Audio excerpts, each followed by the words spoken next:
பிதா, குமாரன், பரிசுத்தாவியின் பேராலே ஆமென். கிறிஸ்துவுக்குள் மிகவும் பிரியமானவர்களே, தாவீதுக்கு அருளிய நிச்சயமான கிருபைகளை உங்களுக்கு நித்திய உடன்படிக்கையாக ஏற்படுத்துவேன் என்று சொல்லி ஏசாயா தீர்க்கதரிசி எழுதின புத்தகம் அதிகாரம் 55வது அதிகாரத்திலே 3வது வசனத்தினுடைய பிற்பகுதியில் ஆண்டவர் தெளிவாக குறிப்பிடுகிறார்.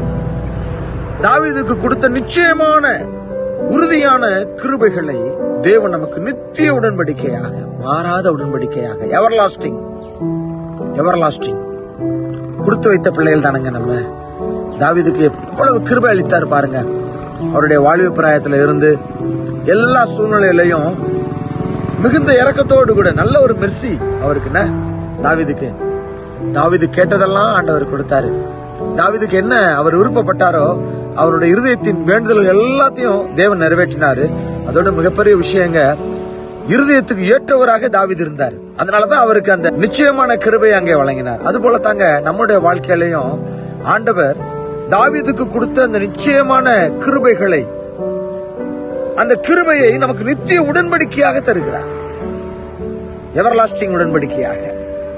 அதற்கு நாம் என்ன செய்யணும்? அவருடைய இருதயத்திற்கு ஏற்ற பிள்ளையாக வாழ வேண்டும். ஆண்டவருடைய இருதயத்திற்கு ஏற்ற பிள்ளைகளாக நீங்க இருக்கிறீங்களா என்று சொல்லி நாம் சிந்திக்க அழைக்கப்படுகிறோம். கிறிஸ்துவுக்குள் மிகவும் பிரியமானவர்களே, ஆண்டவருக்கு பிரியமான பிள்ளைகளாக நீங்க இருக்கிறீங்கன்னு சொன்னா அந்த நித்திய உடன்படிக்கை அது உங்களுக்கானதுங்க. ஆண்டவர் கூட அவருடைய அன்பில நிலைத்திருக்கிறது ரொம்ப கஷ்டம்லாம் இல்ல.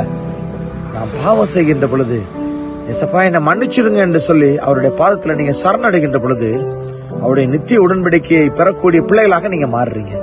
ரொம்ப நீங்க அந்த மாதிரி செய்யணும், இவ்வளவு பண்ணணும், அப்படி பண்ணணும் எல்லாம் கிடையாது. மனம் திருந்தி, மனம் உணர்ந்து நீங்க ஆண்டவர்கிட்ட சரணடைந்து மனம் மாறி ஆண்டவர்கிட்ட மன்னிப்பு கேட்கின்ற பொழுது அந்த நித்திய உடன்படிக்கையை ஆண்டவர் உங்களுக்கு தர வல்லவராயிருக்கிறார்.